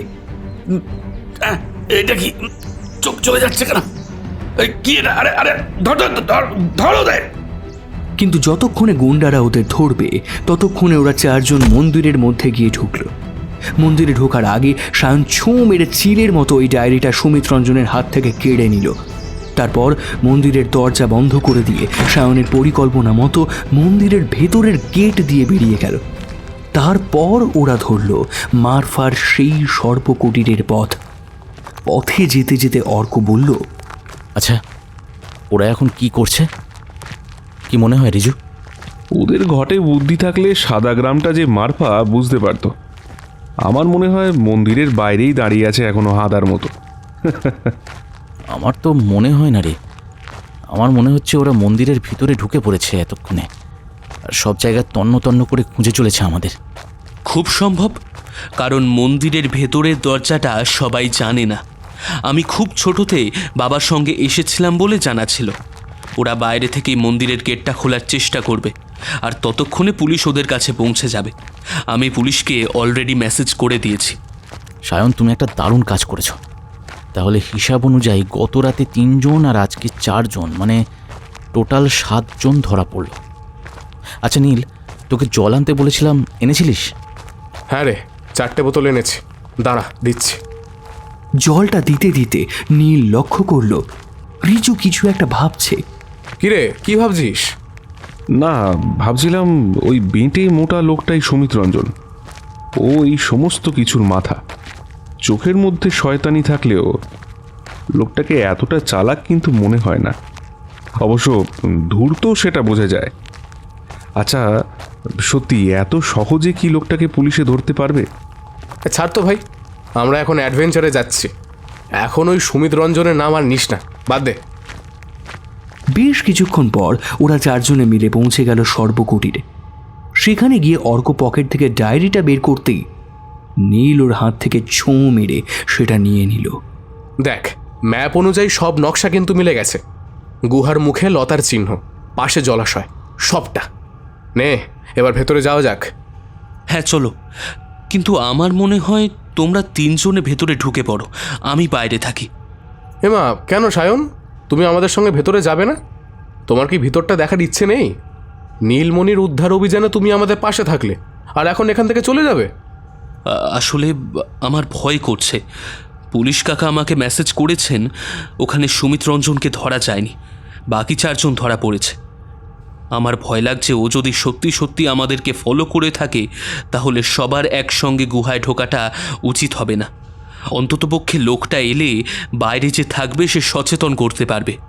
ঠিক বলেছ সায়ন, আমার মনে হয় আমি আর সায়ন বাইরে থাকি। নীল, তুই আর অর্ক বরং ভেতরে যা। হ্যাঁ, কিন্তু ভেতরে এত অন্ধকার। হ্যাঁ, তার জন্যই তো বলছি, আরও তোরা যা, আমরা বাইরে থাকি। চারদিকটাও তো নজর রাখা দরকার। নীল আর অর্ক একটু এগোতেই অর্ক আবার কয়েক পা পিছিয়ে ডায়েরি সহ ব্যাগটা তুলে দিল সায়নের হাতে। তোমরা এটা রাখো। ম্যাপ দেখে যেটুকু বুঝেছি তাতে ভিতরে খুব সম্ভবত একটা দেবীর মূর্তি থাকবে, আর সেই দেবীর কাছে পিঠেই কোথাও মণিটা থাকার কথা, তাই ডায়েরিটা নিয়ে যাওয়ার দরকার নেই। নীল আর অর্ক মোবাইলে নীল আলোটা জ্বালিয়ে পা টিপে টিপে এগিয়ে গেল গুহার ভেতরে। তার ঠিক কিছুক্ষণ পরই একটা দেওয়ালে গিয়ে ধাক্কা লাগলো অর্কর। নীল মোবাইলের আলোটা সেদিকে তাক করতে নীলের চোখ দুটো স্থির হয়ে গেল সেই দেওয়ালে একটি মাতৃমূর্তি খোদাই করা আছে এটা দেখে, আর তার ঠিক নিচেই রয়েছে একটা সুন্দর কাঠের বাক্স। অর্ক, অর্ক, আমরা পেয়ে গেছি রে। ওই সেই বাক্স, আর ওর মধ্যেই আছে নীলমণি। আর কথার মাঝখানে চিৎকার করে উঠল নীল। তারপর মাথায় হাত দিয়ে পড়ে গেল সে। অর্ক চিৎকার করে উঠল, নীল, নীল কি হলো তোর? নীল! তারপর তার হাতে থাকা মোবাইলের আলোটা তুলে দেখল একটা রড হাতে নীলের ঠিক পিছনে দাঁড়িয়ে আছে সুমিত রঞ্জন। সুমিত রঞ্জনের মুখে একটা বেঁকা হাসি। এই বাচ্চারা বড্ড ভুল করে ফেললে, বলো। কি ভেবেছিলে আমাকে পুলিশের হাতে ধরিয়ে দেবে? অত সহজ নয়, তা তো আগেই আমি বলেছিলাম। আমি ভেবে দেখলাম আমি তোমাদেরকে বড্ড বেশি সহজভাবে নিয়ে ফেলেছি। তাছাড়া এই যে প্রথম থেকে আমি তোমার থেকে ম্যাপটা নিতে চাইছিলাম, তোমাদের থেকে লোকেশন চাইছিলাম, এই প্রসেসটা আমার পুরো ভুল। এসব কিছু না করে তোমাদেরকে ফলো করলেই তো সব লেটা চুকে যেত। তোমরাও খুশি হও তাতে, আর আমিও। তুমি এখানে? আর আমার বন্ধুরা, ওরা কোথায়? আমি এখানে কারণ পুলিশ আমাকে আটকে রাখতে পারেনি। আর তোমার পাহারাদার দুই বন্ধু যারা বাইরে গার্ড হিসেবে ছিল, ওদেরও তোমার এই বন্ধু নীলের মতোই অবস্থা, খুবই করুণ। কি করেছেন ওদের? তেমন কিছু না, শুধু ওদের বিছনায় পাঠিয়েছি। ওরা দুজনে গল্প করছিল, আমি পেছন থেকে এসে একটু মজা করি আর কি, একটা রডের বাড়ি মারি, ব্যাস অমনি অজ্ঞান। এবার আমি এই কাঠের বাক্স শুদ্ধ মনি নিয়ে এখান থেকে চলে যাব। আর ভেবো না তোমরা বেঁচে যাবে, আমার নেটওয়ার্ক খুব স্ট্রং, বুঝলে। ওরা মোটে 7 জনকে ধরেছে, এখন একটা ফোন করতে হবে খালি তোমাদেরকে পুঁতে রেখে দেওয়ার জন্য। কিন্তু এখন আমি সময় নষ্ট করব না। এখন আমি এই কাঠের বাক্সটা নিয়ে এখান থেকে যাব, আর তারপর তোমাদের প্রত্যেকের ব্যবস্থা করাবো। শয়তান, আমি তোমাকে কিছুতেই নীলমণি নিয়ে এখান থেকে যেতে দেব না। গুহার অন্ধকারের মধ্যে দুজনের ধস্তাধস্তি হতে শুরু করলো। এক পর্যায়ে সুমিত রঞ্জন অর্ককে ধাক্কা দিয়ে ফেলে কাঠের বাক্সটা নিয়ে ছুটে পালালো। তার পিছনে পিছনে ধাওয়া করতে লাগলো অর্ক, কিন্তু বেশিক্ষণ তার পিছন পিছন যাওয়া গেল না, কারণ সর্পকুটিরের ঢাল বেয়ে নামতে গিয়ে সলিল সমাধি হলো সুমিত রঞ্জনের। অর্ক হতবাক হয়ে দাঁড়িয়ে রইল আর শুনতে পেল সুমিত রঞ্জনের গলার ত্রাহি ত্রাহি রব। বাঁচাও! আমার বন্ধুরা থাকলে হয়তো তোমাকে বাঁচানোর একটা চেষ্টা করতে পারতাম, কিন্তু তুমি নিজেই নিজেকে বাঁচানোর সমস্ত পথ বন্ধ করে দিয়েছ। অর্ক দেখল চোখের সামনে ছটফট করতে করতে একসময় স্থির হয়ে গেল তার শরীরটা পাহাড়ি নদীর জলে। অর্ক তারপর ছুটে গেল তার বন্ধুদের কাছে। প্রত্যেকেই বেঁচে আছে, কিন্তু সাময়িকভাবে জ্ঞান হারিয়েছে দেখে স্বস্তির নিঃশ্বাস ছাড়ল অর্ক। সায়ন, রিজু, রিজু চোখ খোল। কি রে? এই, আরে চোখ খোল, দেখ দেখ আমি। সায়ন, রিজু। ব্যাগ থেকে বার করা জলের ফোঁটা বন্ধুদের চোখে মুখে ছিটাতে থাকলো অর্ক। কোনো রকমে টানতে টানতে নীলকেও গুহা থেকে বার করে আনলো। বেশ কয়েক মিনিট পরে তিনজনের জ্ঞান ফিরল প্রায় একসঙ্গে। তারপর অর্ক নিজের ব্যাগের সঙ্গে থাকা ফার্স্ট এড বক্স থেকে একটা ওষুধ, তুলো এই সমস্ত বার করে প্রত্যেকের মাথায় ব্যান্ডেজ করে দিল। একটু জল খেয়ে সুস্থ হওয়ার পর সায়ন জিজ্ঞেস করল, সুমিত রঞ্জন কোথায়? অর্ক হাত নিচের দিকে করে পাহাড়ি নদীর দিকে দেখালো। আর ওই কাঠের বাক্সটা যেখানে নীলমণি ছিল, ওটা ওটা কোথায়? গুহা থেকে এনেছো তুমি? সুমিত রঞ্জন ওই বাক্সটা নিয়ে পালাতে গিয়েছিল। ও শুধু বাক্সটার সলিল সমাধি হয়ে গিয়েছে। কি কি কি বলছো? আমি তো বিশ্বাস করতে পারছি না। নেপালের এত দামি একটা রত্ন। আমার বাক্সটা কোথায়? আমার বাক্সটা দেখেছো? দেখেছো? গুহার ভেতর থেকে আধ পাগলা একজন লোক মাথা চুলকোতে চুলকোতে বেরিয়ে এলো। লোকটার মাথা খারাপ। আমার বাক্সটা দেখে যা, কাঠের বাক্সটা, চিরুনি ছিল, চিরুনি। অর্ক হঠাৎ লোকটার কথা শুনে একেবারে হো হো করে হেসে উঠল। মাথাটা এর একেবারে খারাপ হয়ে গেছে বলে মনে হচ্ছে। সেটাই কি স্বাভাবিক নয় নীল? আমি আর তুই মানতে পারছি না। সায়ন নতুন, সেও সবটা জানবার পর মানতে পারছে না। আর অর্ক? না, নীলমণি আমাদের হাত থেকে হাতছাড়া হয়নি। এই কাঠের বাক্সে ওদের নীলমণি ছিল না, এটাই পাগলের ছিল। কি বলছিস তুই? হ্যাঁ, তোর মনে আছে ওই গুহার মধ্যে ঢোকার পর দেবী মূর্তিটা দেখে আমি একটু অবাক হয়ে গিয়েছিলাম? কারণ দেবী মূর্তিটা কোনো তান্ত্রিকের সাধনা করা দেবী মূর্তির মতো ছিল না। যেন মনে হচ্ছিল কেউ হাতে করে আঁকিবুকি টেনে দেবীর একটা অবয়ব করার চেষ্টা করেছে। আমার খুব অদ্ভুত লেগেছিল জানিস। যেটু ডায়েরিতে যে চিহ্ন ছিল তাতে মনে হয়েছিল মণিটা রক্ষা করার জন্য চারপাশে সর্পরক্ষিণীর মতো কিছু একটা থাকবে, কিন্তু সেরকম কিছুই আমি দেখতে পাইনি। তাই আমি অবাক হয়েছিলাম। এখন বুঝতে পারছি ওই বাক্সটা আসলে এই পাগলের। তাহলে নীলমণি এখনো এই সর্পকুটিরের মধ্যেই রয়েছে? না, নীলমণি মারফাতেই নেই, এই সর্পকুটিরেও নেই। আসলে সাদা গ্রাম বলে যেটাকে বলা হয়েছিল সেটা আসলে মারফা নয়। জেঠু এই দর্থবোধকভাবে জিনিসটা লিখেছিল যাতে আমরা গোল গোল করে ঘুরতে থাকি আর সুমিত রঞ্জনের হাতে জিনিসটা না পড়ে। সত্যি আমার জেঠু রীতিমতো জিনিয়াস ছিল, তার জন্য আজ গর্ব হচ্ছে। হেয়ালি না করে সবটা আমাদের খুলে বলতো অর্ক। বলছি। এখন দুশ্মন যখন শেষ তাহলে তো ভয়ের আর কিছুই নেই। শোন তাহলে, তোর নিশ্চয়ই মনে আছে নীল, আমি আজ সকালে বেরোনোর আগে বেশ কিছুক্ষণ ধরে এখানকার ম্যাপ নিয়ে সায়নের দাদুর সঙ্গে গল্প করেছিলাম। এই মারফা নিয়ে তখন অনেক কিছু কথা হয়েছিল। সায়নের দাদুর মুখ থেকে তখন একটা কথা শুনেছিলাম জানিস। তখন বিষয়টাকে অতটা গুরুত্ব দিইনি, কিন্তু এখন সেটাকেই গুরুত্বপূর্ণ বলে মনে হচ্ছে আমার। ব্যাপারটা যখন দেখেছিলাম, ম্যাপটা যখন দেখছিলাম, তখন নানান রকম কথার মধ্যে দিয়ে আমি জানতে পারি নেপালের এক গ্রামের কথা। গ্রামটার নাম কার্বে। কথাটা তখন সাধারণভাবে শুনেছিলাম, তাই অতটা গুরুত্ব দিইনি, কিন্তু এখন এত সব কিছুর মধ্যে মনে হচ্ছে কার্বে হলো তিব্বতী ভাষায় যার নাম সাদা।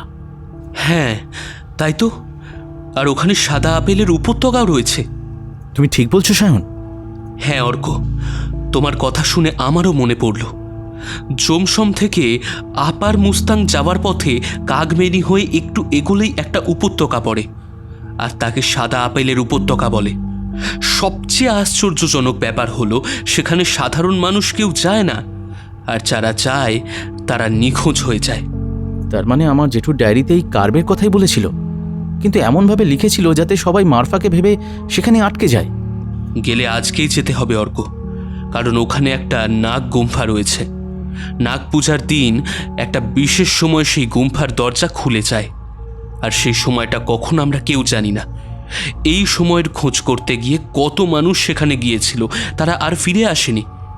কিন্তু খুব অদ্ভুতভাবে আমাদের এখানে আজকে নাগ পুজো, তাই গেলে আজকেই যেতে হবে, নইলে আবারও 1 বছর। আমার যেতে কোনো অসুবিধা নেই, কিন্তু তোমরা 3 জন তো... আমার শরীর ঠিক আছে, আমি সিকিউরিটি গার্ডের কাজ করি। শরীর শক্ত না হলে চলে নাকি? তুমি বরং নীল আর রিজুকে হোটেলে পাঠিয়ে দাও, আমরা দুজনেই চলে যাই। আরে সামান্য একটু লাঠির বাড়ি খেয়েছি, তাতে কি হয়েছে? হ্যাঁ, অতর্কিতে খেয়েছিলাম বলে একটু অজ্ঞান হয়ে গিয়েছিলাম, এখন ঠিক আছি। চল, আজকেই যাব। নীল রিজুর কথায় হাসি মুখে সম্মতি দিল। তারপর ওরা 4 জন রওনা দিল মারফা থেকে কার্বের পথে। দুপুরের তীব্র রোদের তেজ কিছুটা কমে এলেও কার্বের পাহাড়ি পথে হাঁটা সহজ ছিল না। চারপাশে তিব্বতী সংস্কৃতির ছোঁয়া, বাতাসে ভাসমান প্রার্থনা চক্রের গম্ভীর শব্দ, আর পাহাড়ের গা বেয়ে আসা হিমেল হাওয়ায় এক অদ্ভুত প্রশান্তি থাকলেও ওদের শরীর তখন ক্লান্তিতে ভেঙে পড়েছে। নাগ গুম্ফার উদ্দেশ্যে হাঁটার সময় রাস্তার দুপাশে বিশাল আকার পাইন আর নাম না জানা পাহাড়ি ফুলের মেলা যেন প্রকৃতির এক নির্জন ক্যানভাস তৈরি করেছে। শরীরের প্রতিটি আঘাত আর ক্লান্তি ছাপিয়ে ওরা এগিয়ে চলছিল একমাত্র মনের জেদের উপর ভর করে। বেশ কিছুটা হাঁটার পর ওরা দেখতে পেল সেই নাগ গুম্ফা। তারপর শুরু হলো ট্রেকিং। জনমানবহীন রাস্তায় হাঁটতে হাঁটতে কখনো হোঁচট খেয়ে পড়ল, আবার অনেক চড়াই উতরাই পেরিয়ে অবশেষে সামনে ভেসে উঠল সেই রহস্যময় নাগ গুম্ফা। অর্ক কখনো বা রিজু, আবার কখনো নীলকে ক্লান্ত হয়ে বসে পড়তে দেখল। সায়ন ওদেরকে উদ্বুদ্ধ করে টেনে নিয়ে চলল। একসময় নাগ গুম্ফার কাছে এসে তারা সবাই হাজির হলো। কিন্তু এ কি, গুম্ফার দরজা যে বন্ধ। অতিকায় পাথরের গায়ে সাপের আঁকা বাঁকা খোদাই করা কাজগুলো যেন জীবন্ত হয়ে তাকিয়ে আছে। যা, এত কাছে এসে হতাশ হলাম।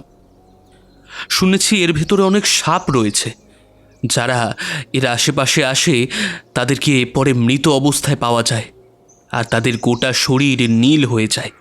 তাই ভয়ে কেউ এদিকে আসে না। গুম্ফাকে খুলতেও কেউ কখনো দেখেনি। কিন্তু ছোট থেকে ঠাকুরদা বাবার মুখে বারবার শুনে আসছে যে একটা বিশেষ সময়ে এই গুম্ফা খোলে।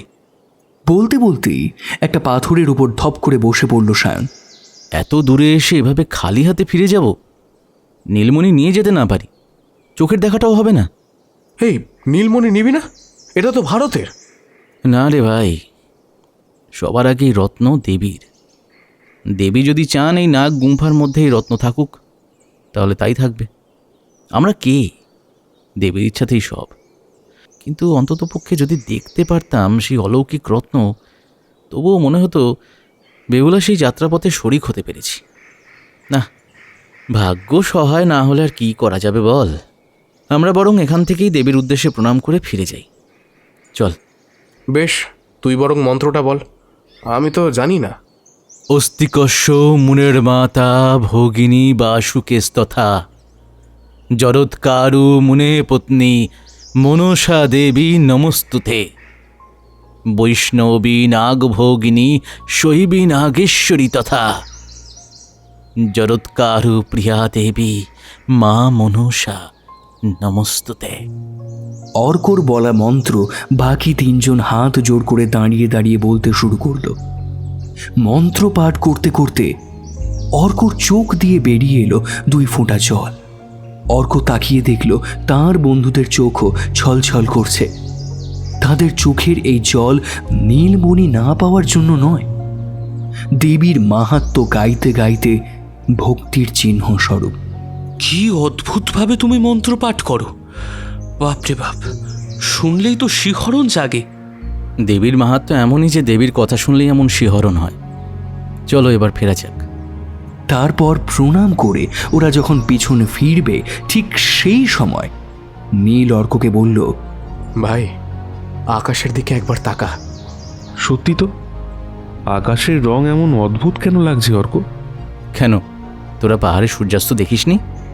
আকাশের ক্যানভাসে তখন সূর্যাস্তের শেষ মরণপণ লড়াই। দিগন্তে সেই রক্তিম সূর্যটা হঠাৎ তার তেজ হারিয়ে এক অদ্ভুত ম্লান কমলা রঙে পরিবর্তিত হয়ে গেছে। ঠিক সেই মুহূর্তে প্রকৃতির নিয়ম ভেঙে আকাশের বুকে ফুটে উঠল এক অভাবনীয় দৃশ্য। সূর্যের চারপাশে জমাট বাঁধল এক উজ্জ্বল রহস্যময় আলোর বলয়, যেন কোনো এক অদৃশ্য শক্তি এই মহাজাগতিক মুহূর্তের অপেক্ষাতেই ছিল। নিস্তব্ধ পাহাড়ের বুক চিরে হঠাৎ একটা শীতল তীক্ষ্ণ হিস হিস শব্দ ভেসে এলো। শব্দটা কোনো সাধারণ সাপের নয়, যেন হাজার বছরের জমাট বাঁধা অন্ধকারের নিঃশ্বাস। মাটি কাঁপিয়ে পাথরের দেওয়াল চিড়ে চরচর করে খুলে গেল সেই অতিকায় নাগ গুম্ফার ভারী পাথুরে দরজা। সেই অন্ধকার গহ্বরের বুক ছেড়ে মাটি ফুঁড়ে বেরিয়ে এলো নাগ দেবী। এক অপার্থিব দৃশ্যে কেঁপে উঠল ওদের শরীর। দেবীর চোখের মণি দুটো জল জল করছে অস্তগামী সূর্যের সেই কমলা আভার মতোই ভয়ঙ্কর উজ্জ্বলতায়। তাঁর কৃশ কিন্তু বলিষ্ঠ হাতের তালুতে অধিষ্ঠিত সেই নীল মণি, যার ভেতর থেকে বিচ্ছুরিত হচ্ছে এমন এক নীল জ্যোতি যা দেখে চোখের পাতা ফেলার ক্ষমতাটুকুও ওরা হারিয়ে ফেলল। সেই আলোর ঝলকানি মুহূর্তের মধ্যে গুম্ফার চারপাশের জমাট অন্ধকারকে চিরে ফেলে পাথুরে দেওয়ালে আঁকা সাপের নকশাগুলোকে যেন একেবারে জীবন্ত করে তুলল। মুগ্ধ বিস্ময়ে পাথরের মূর্তির মতো দাঁড়িয়ে অর্ক ফিসফিস করে উঠল, এই সেই দেবী মূর্তি যার কথা জেঠু ডায়েরিতে লিখেছিল, যে রূপ স্বয়ং কালও স্পর্শ করতে পারেনি। আর দেবীর হাতের সেই মণি, সেই নীলমণি যা বেহুলা উপহার স্বরূপ পেয়েছিল, আর এক তান্ত্রিক তার তন্ত্রশক্তির কাজে ব্যবহার করার জন্য সেটা নিয়েছিল। হ্যাঁ সায়ন, মনে হচ্ছে ছবি তুলেনি, দাদুকে দেখাবো, কিন্তু পরক্ষণেই আবার ভয়ও হচ্ছে সেটা কি করা উচিত হবে। না না না, ছবিটা তোলা উচিত নয়, কারণ যে দর্শন আমাদের মিলেছে তা দৈবিক কৃপায় মিলেছে। তাই আমার মনে হয় তোমাদের তো দৈবিক কৃপায় মিলেছে, আর আমার মিলেছে ফকুটিয়ায়। চেনা গলার স্বর শুনে অর্ক তাকিয়ে দেখল তার জেঠুর বন্ধু দেবাশিস মিত্র। দেবাশিস বাবুকে এখানে দেখে নিজের চোখকে বিশ্বাস করতে পারল না অর্ক। হঠাৎ করে ওর মুখে যেন কথা সরল না।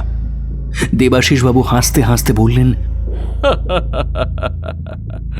ভেবেছিলাম তোমরা পারবে না, কিন্তু বুঝতে পারিনি অবিনাশ বাবুর ভাইপো তার মতোই জিনিয়াস। সত্যি সত্যি খুঁজে বার করলে তাহলে। এবার তোমাদের কাজ শেষ আর আমার কাজ শুরু। তার মানে আপনি কি বলছেন জেঠু? আমরা তো আপনাকে বলেছিলাম ভারত সরকারের সঙ্গে কথা বলে। ভারত সরকার? তোমার মনে হয় এই অমূল্য রত্ন আমি ভারত সরকারের হাতে যেতে দেব? যে রত্নের হদিশ শুধুমাত্র নিজের কাছে রাখবার জন্য আমি সুমিত রঞ্জনকে অবিনাশের পিছনে রেলিয়ে দিয়েছিলাম, সেই অমূল্য রত্ন আমি কাউকে পেতে দেব? দেবাশিস মিত্রর কথা শুনতে শুনতে রিজুর চোয়াল শক্ত হয়ে উঠল। সে বলল, তার মানে আমরা যাকে দেবতা ভাবছিলাম সেই আসল শয়তান, তাই তো? আমি ভাবতে পারছি না অর্ক আপনাকে এতটা বিশ্বাস করেছে, আমরা আপনাকে এতটা বিশ্বাস করেছি, আর আপনি কিনা এইভাবে। ছি! বিশ্বাস? তোমরা আমাকে বিশ্বাস করোনি, আমার পাওয়ারকে বিশ্বাস করেছো। পাওয়ারকে?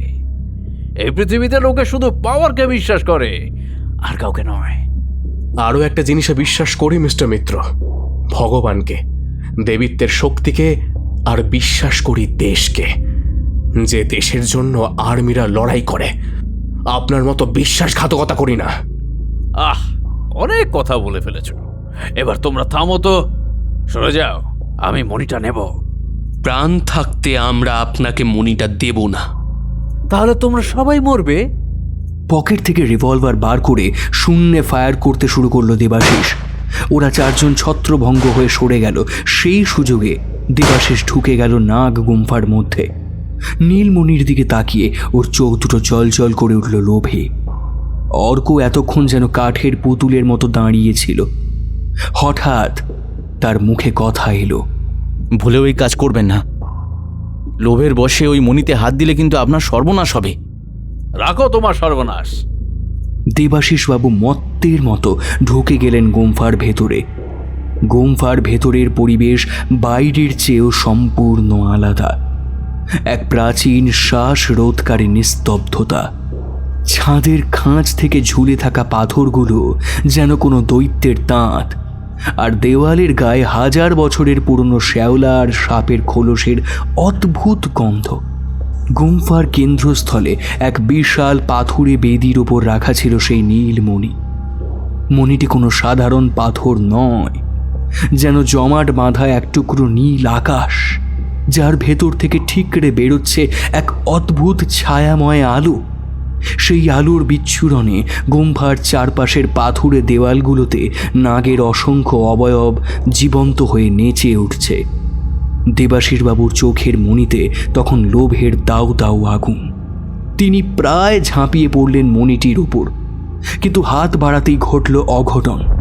মণিটি স্পর্শ করার আগের মুহূর্তে গুম্ফার ভেতরটা কেঁপে উঠল এক প্রলয়ঙ্কর শব্দে।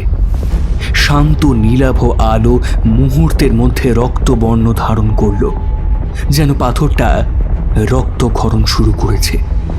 দেবাশিসবাবুর আঙুল নীলমণিতে ঠেকতেই একটা তীব্র বৈদ্যুতিক শক তার শরীরকে আষ্টে পৃষ্ঠে জড়িয়ে ধরল। তার মুখ দিয়ে বেরিয়ে এলো এক বীভৎস অমানবিক আর্তনাদ, যা গুম্ফার দেওয়ালে ধাক্কা খেয়ে প্রতিধ্বনিত হতে থাকলো চারিদিকে।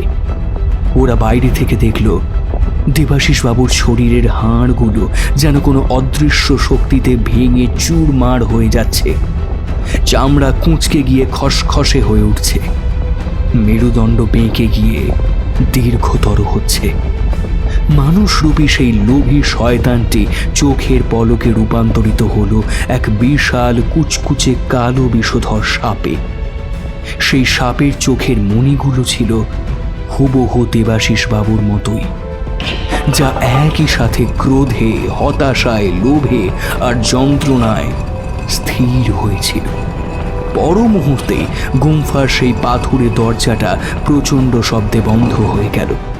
মনে হলো পাহাড়ের বুক চিরে কোনো অশরীরী শক্তি দরজাকে আষ্টে পৃষ্ঠে আঁকড়ে ধরল।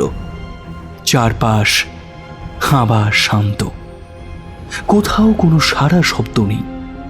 শুধু সূর্যাস্তের শেষ ম্লান আলোয় পাহাড়ের চূড়াগুলো যেন স্তব্ধ হয়ে দাঁড়িয়েছিল। অর্ক পাথরের দরজায় হাত রেখে হাঁপাচ্ছিল। তার চোখের সামনে ভেসে উঠছে জেঠুর সেই শেষ কথাগুলো। লোভে নয়, ত্যাগে, ত্যাগে চেনো রতনে রতন। ফেরার পথে কেউ আর একটি শব্দ উচ্চারণ করল না। পাহাড়ের শীতল হাওয়া যেন এখন অনেক বেশি পবিত্র, অনেক বেশি ভার মুক্ত। সায়ন একসময় দীর্ঘশ্বাস ফেলে বলল, নেপালে দেখার মতো আরো অনেক জায়গা আছে, চলো। আহা, আজ যা দেখলাম জন্ম জন্মান্তরেও ভুলব না। অর্ক একবার শেষবারের মতো ঘুরে তাকালো সেই অভিশপ্ত গুম্ফার দিকে। নীলমণি এখন আবার তার সেই চিরন্তন শান্ত নীলাভ আলোয় গুম্ফার গভীরে নিশ্চিন্তে শুয়ে আছে। লোভীর বিষ যেখানে শেষ হয়, সেখানেই শুরু হয় প্রকৃত শুদ্ধতা। যাত্রা শেষ হলো, কিন্তু পাহাড়ের এই নির্জনতায় সেই অমীমাংসিত সত্য চিরকাল জেগেই রইল, পরবর্তী কোনো শুদ্ধ হৃদয়ের অপেক্ষায় হয়তো। শেষ হলো আজকের গল্প নাগ গুম্ফার গুপ্তধন। গল্পটি কেমন লাগলো প্লিজ জানান। সাবস্ক্রাইব করতে ভুলবেন না শুধু গল্পের জন্যকে। এবং আমাদের একটি নতুন চ্যানেল রয়েছে রোমাঞ্চ গাথা নামে, চ্যানেলটিকে প্লিজ সাবস্ক্রাইব করুন। শুনতে থাকুন শুধু গল্পের জন্য। ফিরে আসবো আরও একটি অভিনব গল্প নিয়ে।